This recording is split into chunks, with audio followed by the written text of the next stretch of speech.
তার স্বামী মারা গেল, সেই মৃত স্বামীটাকে আলিঙ্গন করিয়ে ছেলে হইল।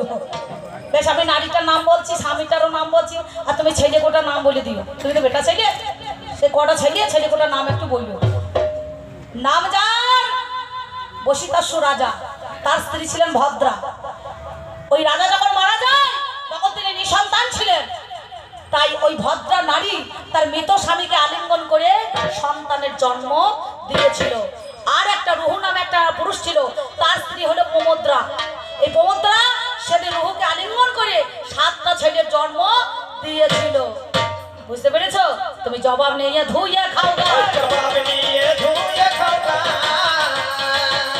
তুই আমার কাছে কথা নাও গা। জবাব নিয়ে ধুয়ে খাও গা। আর কোনো কিছু আছে বাবা? বলুন।